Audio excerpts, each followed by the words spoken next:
everybody. Thank you so much for coming today. We're really delighted to be able to present to you about a project called 776 Pieces of Cloth at Platt Hall. And we're going to be sort of sharing a little bit about our methodology of the project. We're also going to be sharing some of the joys, some of the challenges, and the learning that's coming from this project. And then for about the last 20 minutes, we hope to have some discussion as a group or time for questions. And we'll be presented today by myself, Liz Mitchell, who's next to me, Arimma Bell, and Lily Hosking, and each of us will introduce ourselves when we start speaking a little bit more. So I'm just going to share the PowerPoint.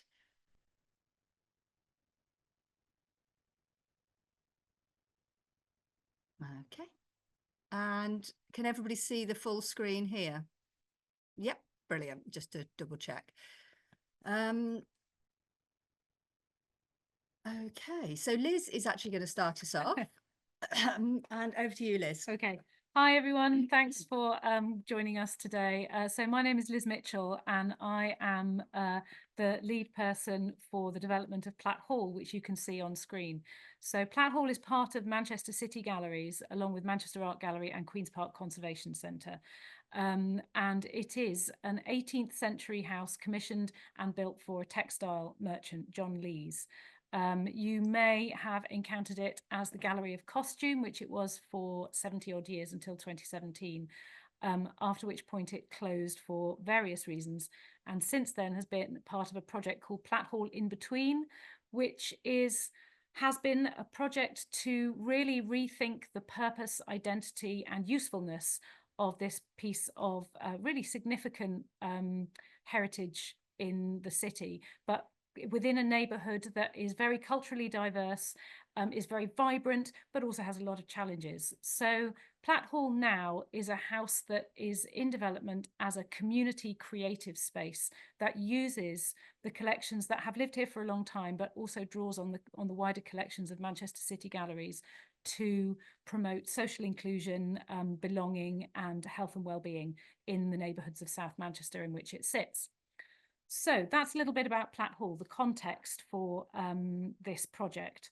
And I wanted to start by kind of setting out what we're calling the problem in a research sense. So it is the kind of the snag, the curious kind of challenge, the tension of a thing that excites kind of interest and also requires attention. And that is a collection that has been in the attic at Platt Hall for, gosh, well, probably about 50 years, inaccessible and in boxes and only sporadically kind of used.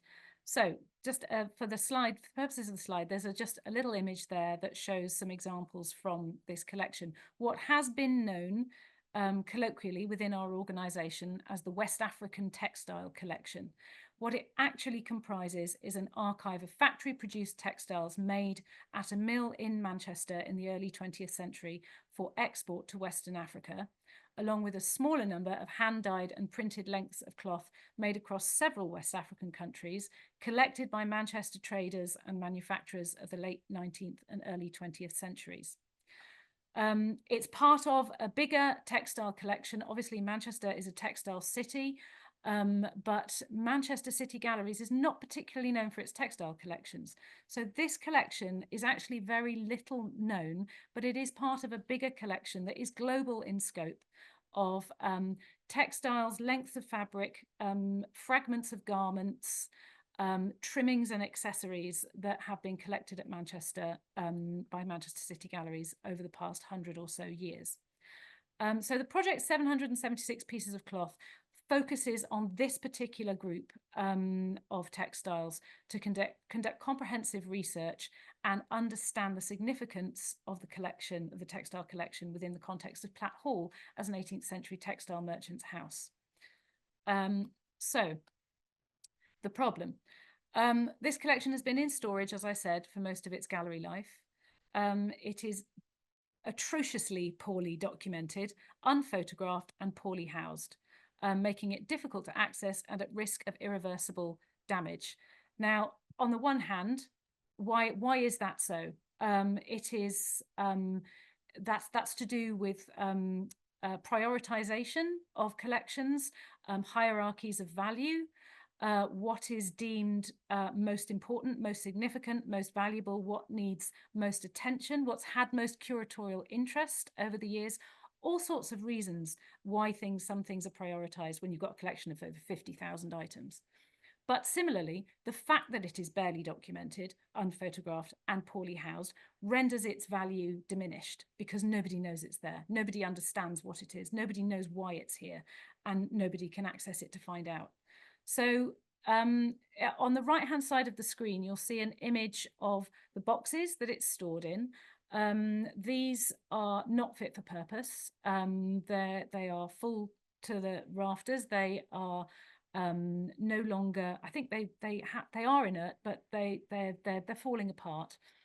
And you'll see at the top, this is an extract from the database, which shows the extent of the record and the problem of the record. Much of this material was acquired, most of it was acquired in between the 1930s and the 1950s. It was catalogued according to the listings that came in with it at that time from the donors, who were early 20th century collectors and manufacturers. So the ideology of that period, the language and vocabulary of that period, the factual knowledge of that period is what determines the documentation. So for a length of fabric from this collection that is held in our collection, the database currently simply records it as native cloth, Africa, Nigeria. No photograph, no interrogation of that terminology, no contextualizing of that terminology, no addressing of that terminology. This is the most kind of extreme example. Our entire textile collection has limited documentation, but this is why we chose this particular collection to understand, to focus on how we address those areas of our collection that have not received proper attention over the years. This is part of a much wider recataloguing work across Manchester City galleries. And, you know, we're speaking to Collections Trust people here. So everybody knows that cataloguing is, oh, that's another example. These are some of the examples. Sorry, I forgot to share that one. These are some examples of the contents of the boxes. These are textiles that were made at Bentinck Mills in Farnworth in the early 20th century. It's the collection that belonged to the managing director at Bentinck Mills and was given to Manchester Art Gallery in 1954. So yes, this is part of, just go to, yeah, no, let's stay there. This is part of a wider programme of approaches to cataloguing. And I'm going to pass over to actually, I think I'll pass over to Lily now just to talk about the history of documentation and cataloguing, because cataloguing is such an invisible, documentation and information management is an invisible part of what we do. And it's been a long time coming, prioritizing how we work with this collection and how we address the challenges and problems of museum information management. So Lily is fairly new to the organisation, but very experienced in this area of work. So I might just hand over to her at this moment. Of course, thank you, Liz. Hi, everyone. I'm Lily Hosking. I'm the relatively new Collections Information Manager at Manchester City Galleries. So I work across Manchester Art Gallery as well as Platt Hall with Ruth and Liz and Arinma. Yeah, I've only joined the group, the team, I'm just shy of my 3-month anniversary. So still pretty new. I joined the project very much part way through, but to see the work that's been done so far and the work that's been taking place over the past 3 months has been brilliant, so worthwhile. So yeah, so from an information management perspective, Liz is completely right, and I fully stand by the notion that good documentation well done is invisible. It's only when documentation is absent or done not so well that it becomes visible. And looking at this collection of textiles and fabrics has really shone a light on the visibility of poor documentation or the lack of documentation. And I think also another more sector-wide thing that shone a light on documentation was the COVID pandemic, where museums and galleries were shut down and people's access, communities, audiences' access to collection objects was limited purely to online exhibitions and online collection records, object records.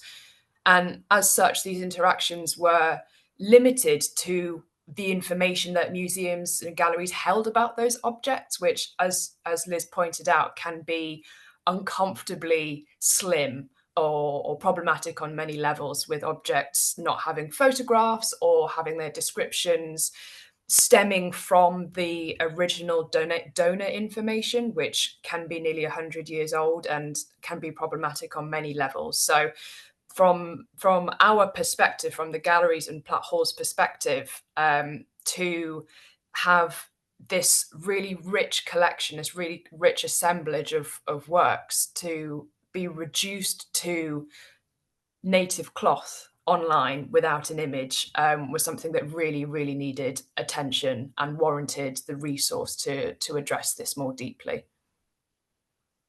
Thanks, Lily. So yes, and then to bring it back to the context of Platt Hall. So Platt Hall has been the subject of a project called Platt Hall in Between. And here we have been really thinking about the relationship between people, place, and material culture and collections. And so our premise here is about active collections, activating collections, and what that's brought up. So the image here is, so we started this project in 2019, towards the end of 2019, and of course then COVID happened and we got thrown out of the building and we started using the windows to share information and messages.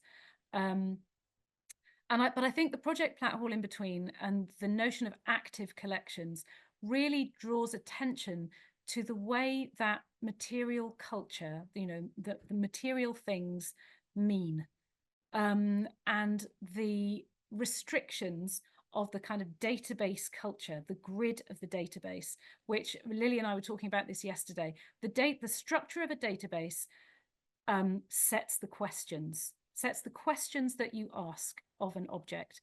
It defines an object, it pins it within a space, within a box, and categorizes it. But everyone who works with collections and works with people knows that actually objects aren't like that. Objects flow. Objects have multiple meanings, and those change. Those change according to the nature of the encounter with them, who's in the room at the time, what kind of room it is, how comfortable people feel, what stories people bring to an object. An object is infinite in that capacity and changes all the time. So we kind of had these conversations that kind of bring together the idea of the grid, which is the database, and the idea of the meandering line, which is the conversation, which is the flow, which is the shifting meaning and relationships, the kind of network of relationships that objects are held in, which is what makes them significant. And the notion of activating collections at Platt Hall and taking an 18th century house, which conveys all sorts of messages of both inclusivity and exclusivity, and looking at the collections held therein and thinking about how they sit within a wider neighborhood of material culture was really, really important. Add to that, of course, what happened also during the COVID pandemic was the murder of George Floyd and the rise of Black Lives Matter, and a sector-wide recognition that addressing authentically and genuinely and collaboratively the colonial legacies of even the very notion of the museum and the behaviours of the museum could not wait any longer. So this image here is a display that was put in the windows to support a Take the Knee event that happened regularly just outside the hall in Plattfields Park. Okay, I'm going to just say a little bit about a piece of work that was happening at Manchester Art Gallery that finished in 2023 but started in 2019 as well. So pre-pandemic we got some funding, Arts and Humanities Research Council funding, to work with 4 artists with experience of displacement, and we offered the artists the opportunity to look through our collections online on EMU and select artworks that they wanted to felt that they said something about rethinking the Grand Tour in terms of migration, displacement. And two of the artists chose pieces of textiles from Platt Hall, but we were at that point where, you know, we didn't have good documentation, and also it was a case of the objects not being really ready to be shown. And so this piece on the right here is by an artist called Kani Camille, and she actually just has displayed an empty box, and in Kurdish she has written about the history of what is the object, the object in the box being very similar to a dress that a Kashmiri dress that was owned by her mother in Iraq, and this experience of a museum having a fragment of it, but you know, her lost heritage. And so she really, it was a real call to action.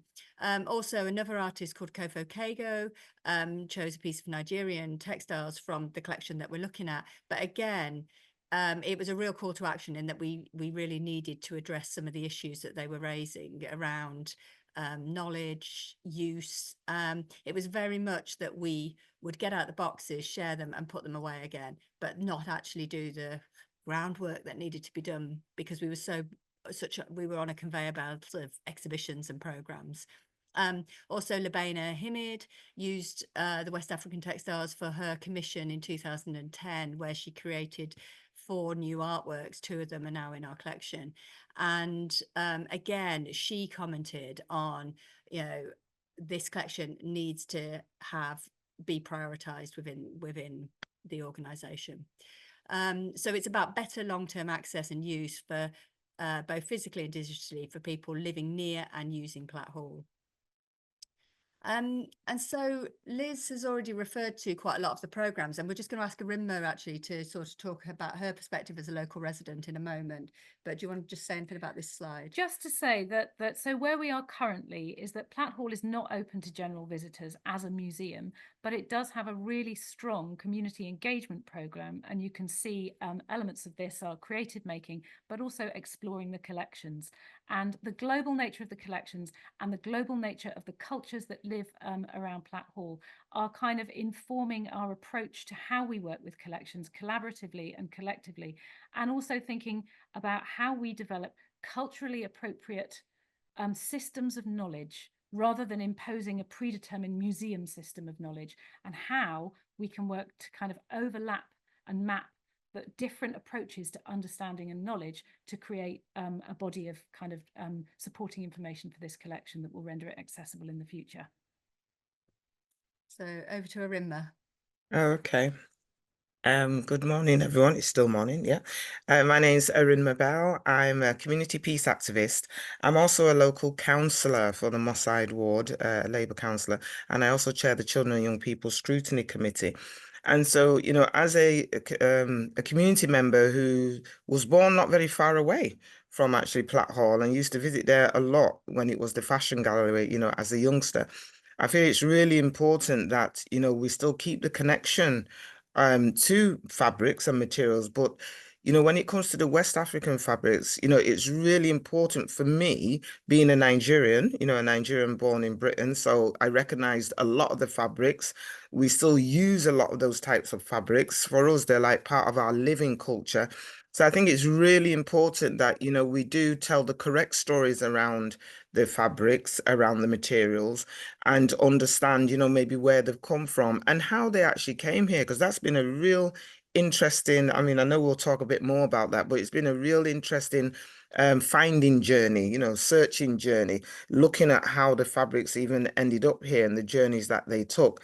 But I think Platt Hall in general, I think as a community member that lives not too far, I think it's really important that we do open up, you know, Platt Hall. It is used regularly, and even the history of Platt Hall, I think it's really important that we tell the history and the connections, you know, to the fabrics around Platt Hall. Thanks, Arimma. So this moves us on to 776 pieces of cloth study group. So after all of these kind of calls to action, it felt really important that we needed to actually start working on this collection. But rather than sort of jumping straight in with kind of creating new documentation, photography, and working towards display, we felt that we wanted to form a study group that took a step back, and it was a study group that was made up of staff as well as 6 freelance creative artists stroke community activists. And so there are so we actually advertised and interviewed. Arimma was on the interview panel as a local resident who already had a connection with the hall, and we recruited another 5 people to be part of a study group. And the emphasis was very much on sort of shared knowledge and different types of knowledge and expertise, and bringing people together. So it was so important that we had commitment from the curatorial team, from the conservation team, from the collections management team, and learning team. I'm part of the learning team, and but also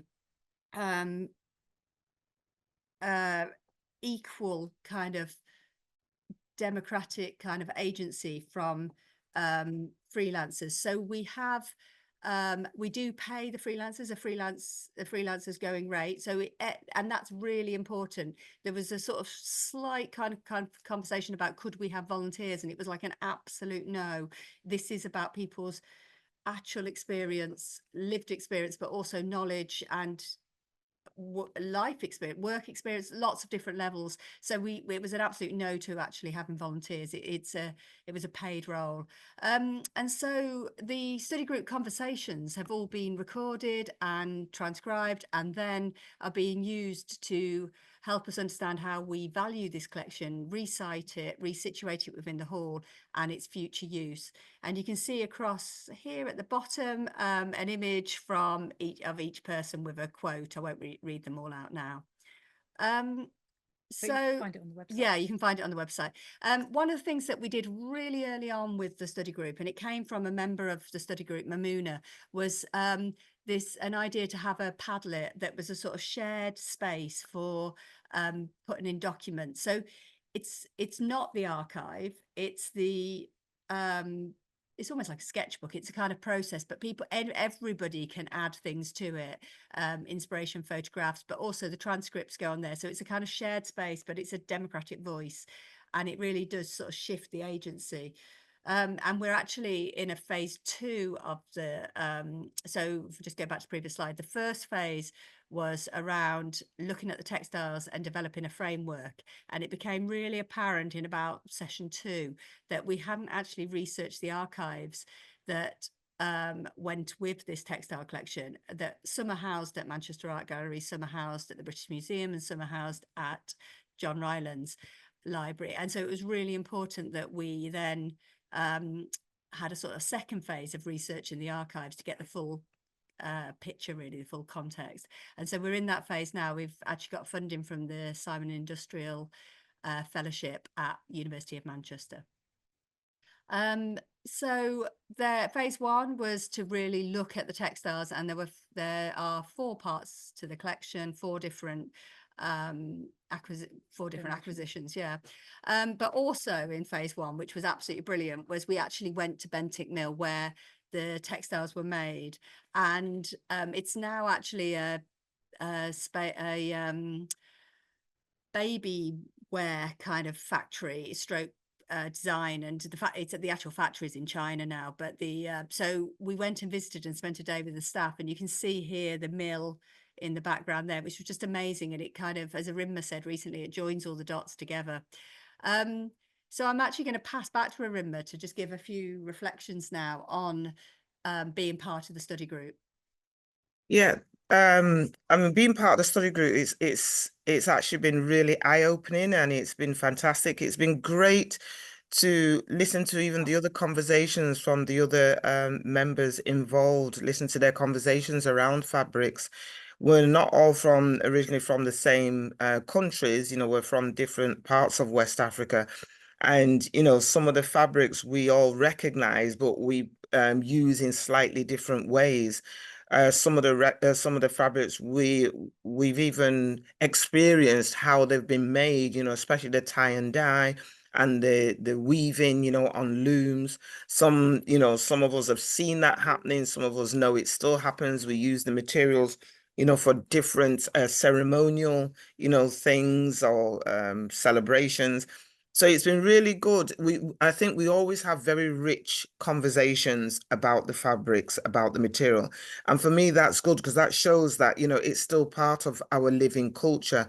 And I think it was me that originally said, we shouldn't be looking at all these fabrics and then putting them back into prison. They like to go into, coffins and put them back on the shelves. And the thing is, they should be out. People should be able to engage with them or at least see them and then recall, those happy, memories around making those materials, around wearing them, around selling them. I mean, my mother was a textile, merchant, buying materials, it from here, UK, and selling them back in Nigeria, but and vice versa. And there's other members whose parents were into textiles back in Africa, in Nigeria, or Ghana, Gambia.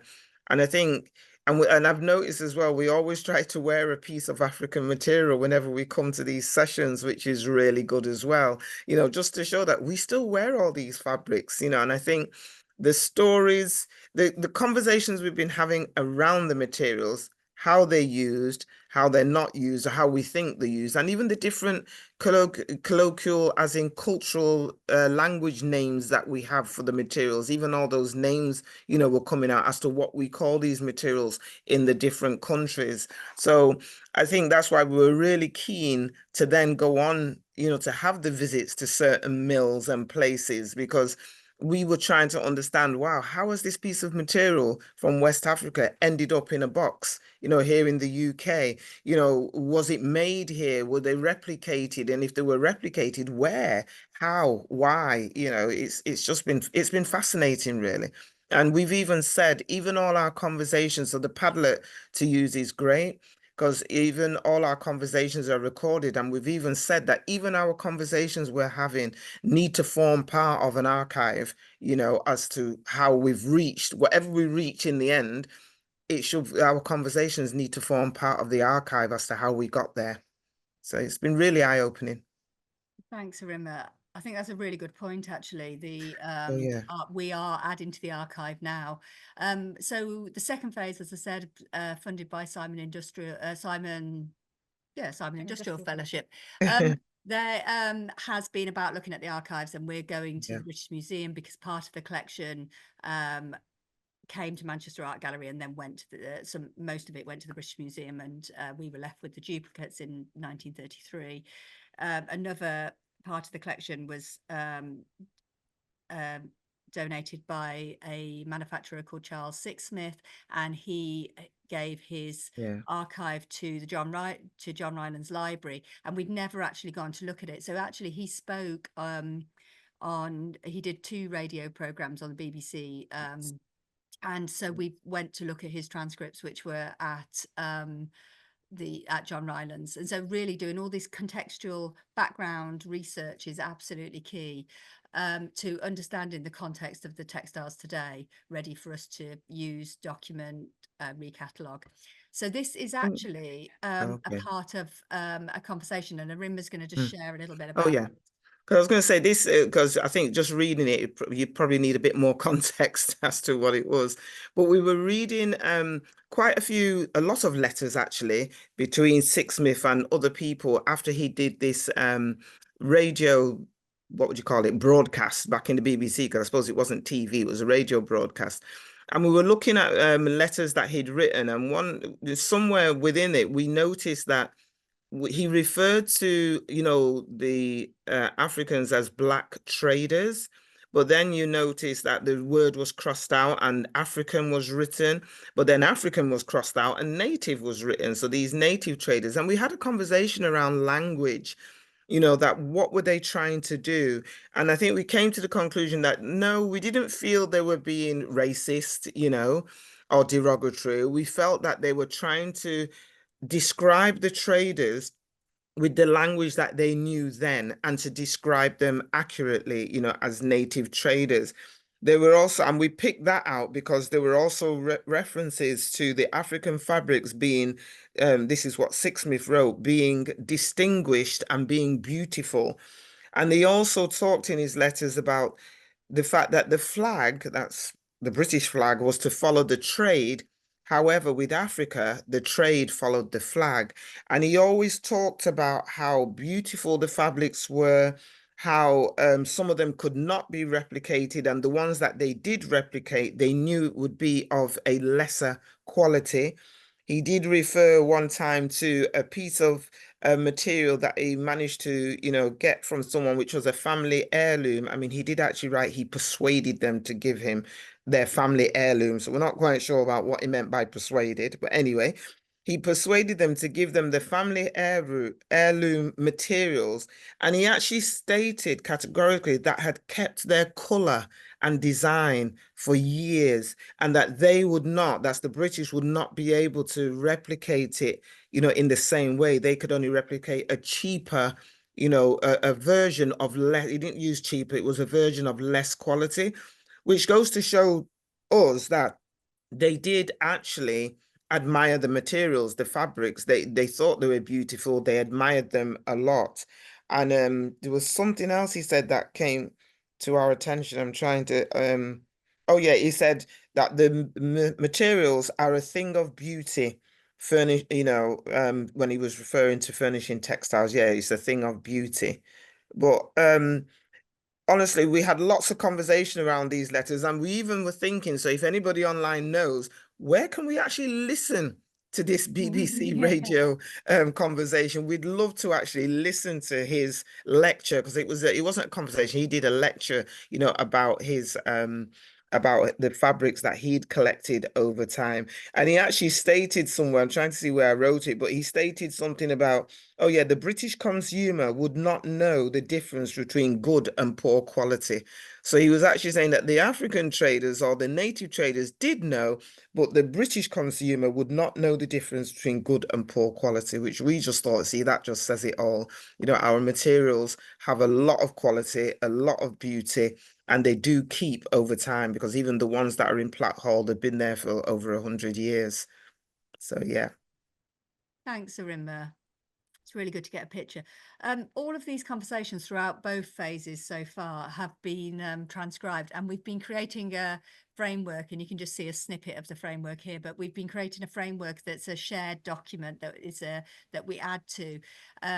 We constantly have people note taking or adding notes, and you can see from Arimba's own notes there that, and we're feeding them in. So it's very much a working document that, but hopefully by the end of this phase, which is September, will be ready for us to sort of use to then start phase 3, which is the recataloguing. And there are different categories throughout. I just wanted to say, just one thing to just draw attention to. I think that this image on screen here, and what Arinma was saying about the importance of the conversations and the to and fro and the dialogue and the energy that comes from that. And I think the Padlet as well, which is a very democratic sharing space for everybody. That's what I mean by the meandering line. And then, so what happens next from a professional perspective, thinking about the preservation of all of this and how we capture it, is how you map these meandering lines across the necessity of the grid with which we preserve information for the long term. And I think that's the real challenge, how we do that without losing the energy and the kind of freedom and openness of that, whilst also managing kind of long-term preservation. Lily, you were going to just comment on that a little bit about the kind of the next phase of developing. Yeah, absolutely. So I think one of the big successes of this study group and this research project, from my perspective, has been the methodology that's been used throughout. So kind of in a lot of research projects, a common methodology has been to search for answers using predetermined questions, sort of, who made these textiles, where were they made?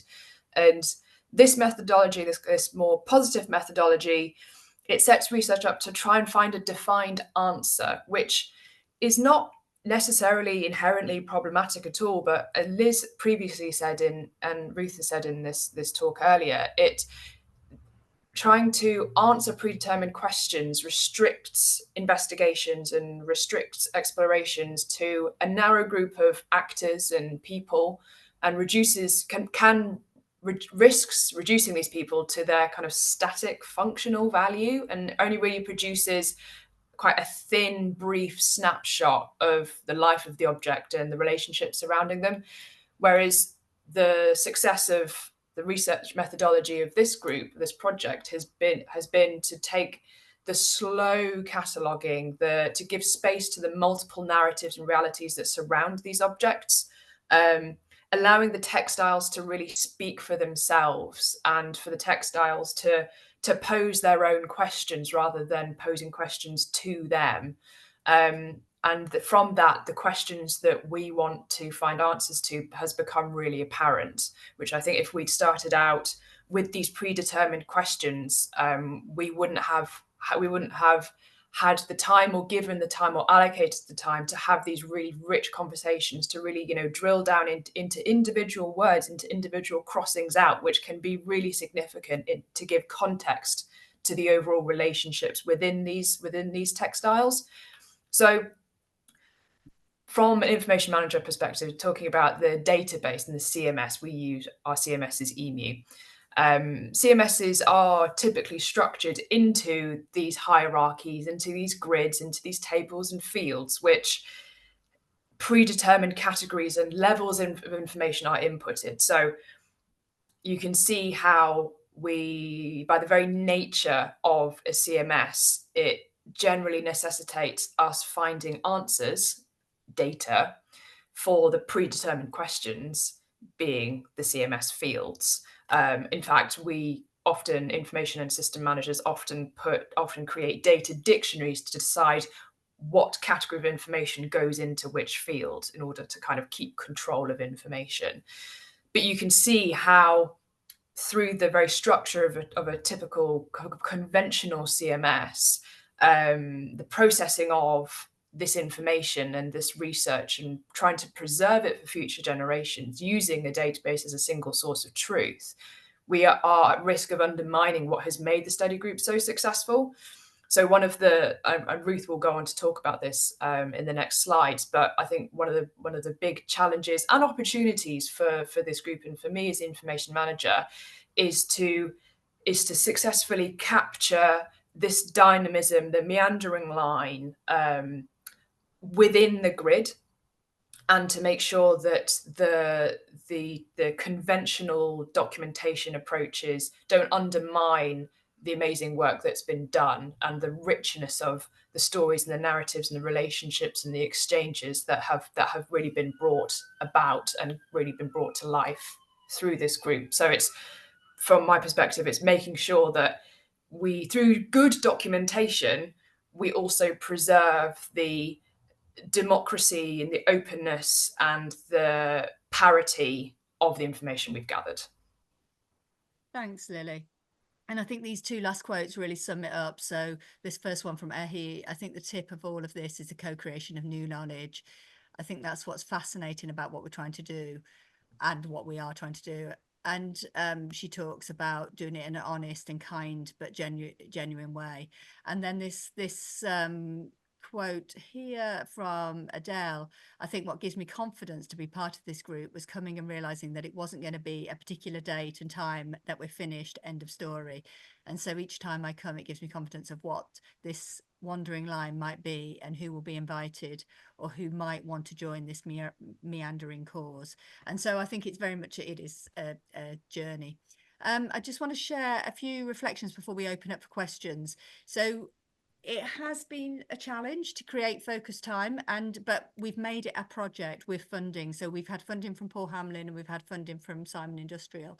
And I think with funding and then also working across disciplines, across the organisation, has created this capacity. So it's building it into our workload. A recognition that within the sector, we all need to do this slowly and find equitable ways of recataloguing. Language comes up time and time again, and Arimma's spoken brilliantly to that today. Shifting the dominant narrative from the collector's name, we're all guilty of that.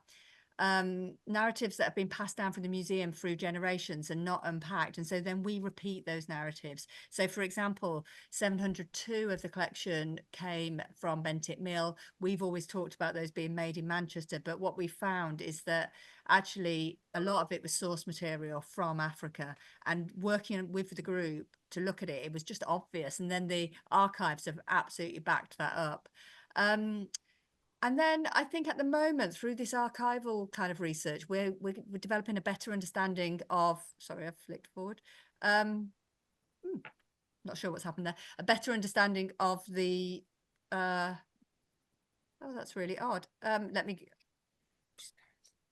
yeah, just go back to, there you go. Hopefully that'll come back. Yeah, a better understanding of the provenance and the history of the trade between West Africa and Lancashire. But also there was a huge amount of trade with Japan as well that we're just discovering. So these new stories, and it's just ending to say it's a complex mix of colonial ideology and power relationships with, as Arinma said, a deep respect and belief in the value and beauty of West African textiles.